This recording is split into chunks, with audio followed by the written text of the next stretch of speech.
Hello and welcome back दोस्तों, मैं जुगलार आप सभी का एक बार और अपने यूट्यूब चैनल में हार्दिक स्वागत करता हूं।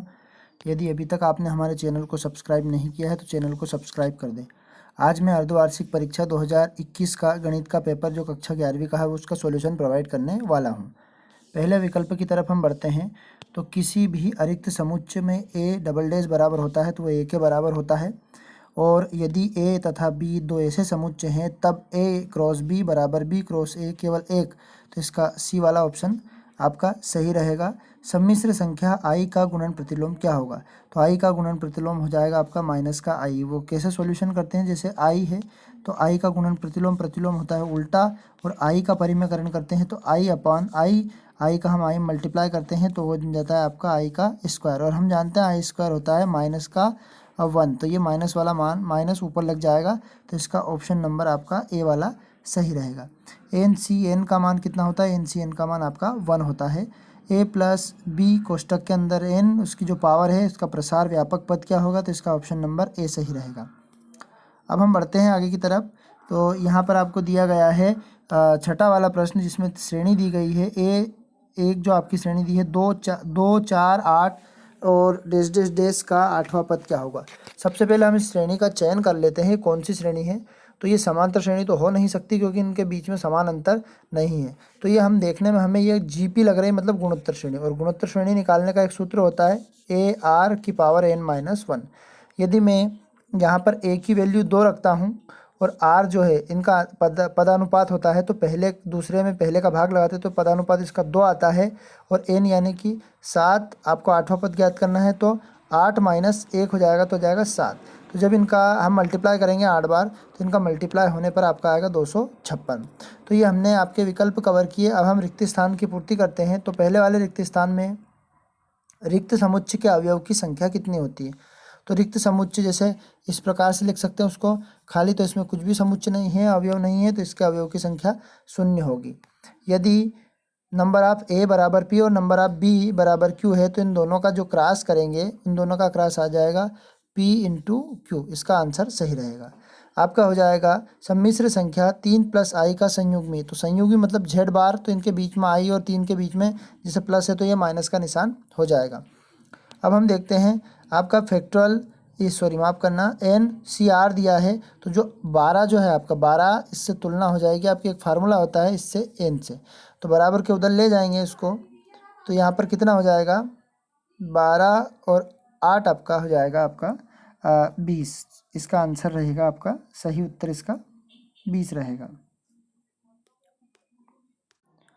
तो इसका आंसर हमारा रहेगा 20, तो आप इसको 20 लिख दें। दो धनात्मक वास्तविक संख्या ए और बी का समांतर माध्य, जो समांतर माध्य होता है इसका ए प्लस बी बटा 2। और यहाँ पर आपकी दी गई दो ऐसी रेखा हैं जिन्हें M1 और M2 के लंबवत बताई गई, तो इसका माइनस का 1 इसका आंसर रहेगा। और इसका केंद्र बताया तो केंद्र 0 0 इसके केंद्र हो जाएंगे, क्योंकि एक सूत्र होता है x माइनस ए और x माइनस बी। तो यहाँ पर बी ए मान नहीं है तो ये 0 0 इसके केंद्र हो जाएंगे। अब हम देखते हैं जोड़ियाँ मिलान कर लेते हैं। तो ए संग ए डैश, तो ए संग ए डैश किस में होता है? तो संग में, तो इसका कोई भी समुच्चय नहीं मिलता है तो इसमें 5 हो जाएगा। फिर सर्वनिष्ठ में सारा का सारा यूनियन आ जाएगा, टेन 75 डिग्री का मान डी आ जाएगा, और कोस 2 थीटा का मान हो जाएगा सी वाला option, cos square theta minus sine square theta. 1 degree बराबर 60 अंश होता है और 180 का रेडियन में मान पाई होता है। तो ये हमने आपको 6 नंबर की जोड़ी प्रोवाइड की है। अब हम आगे देखते हैं एक शब्द या एक वाक्य में उत्तर।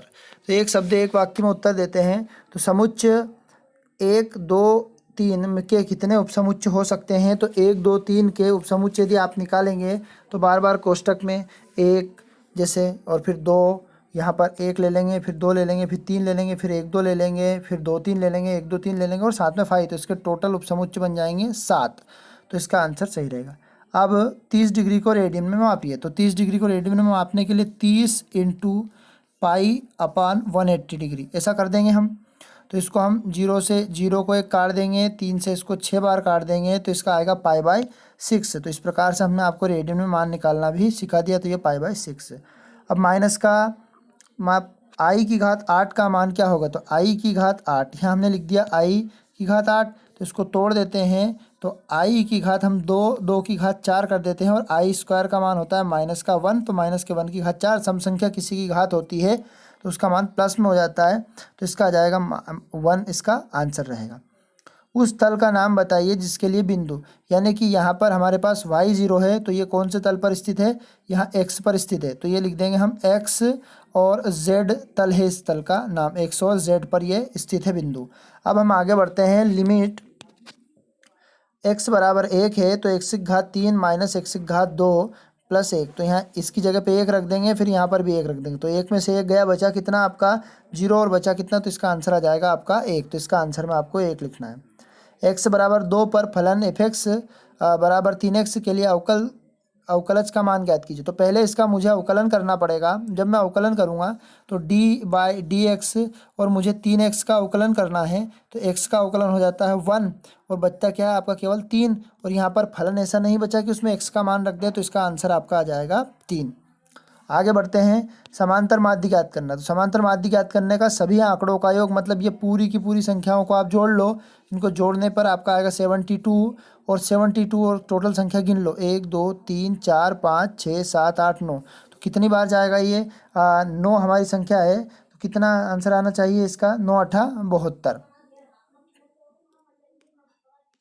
इसमें यहाँ पर हम संख्या काउंट करेंगे तो ये टोटल संख्या हमारी है 8, सारे का योग करेंगे तो आपका आ जाएगा 72, और 72 का यदि मैं 8 से डिवाइड करूँगा तो कितनी बार आ जाएगा ये 9 बार, तो इसका जो माध्य निकलेगा वो आ जाएगा आपका 9। अब आगे बढ़ते हैं सत्य और असत्य की तरफ। तो सत्य असत्य में हम देखते हैं। एक असमीका के दोनों पक्षों में असमीका के चिन्ह को प्रभावित किए बिना उसको समान संख्या से जोड़ी या घटाई। वैसे लगभग मेरा कंफर्म है इसका सत्य, पर फिर भी थोड़ा सा डाउट है, तो आप इसको आप कहीं पर भी मिला सकते हैं, तो इसका सत्य रहेगा। वहाँ क्षेत्र जिसमें किसी असमीका के संपूर्ण हल स्थित हो, मतलब उसको क्षेत्र बनाया जाता है, उसे असमीका का हल कहते हैं, तो ये भी आपका सत्य रहेगा। फिर देखते हैं a प्लस बी के प्रसार के पद में a प्लस बी की घात का योग n स्क्वायर होता है, तो इसका असत्य हो जाएगा। यहाँ देखते हैं x अक्ष और y अक्ष दोनों एक साथ मिलकर एक तल बनाते हैं, तो x y अक्ष करके z नहीं बनाते, क्योंकि x y समतल बनाते हैं, तो इसमें z दिया है, तो ये भी आपका रहेगा असत्य।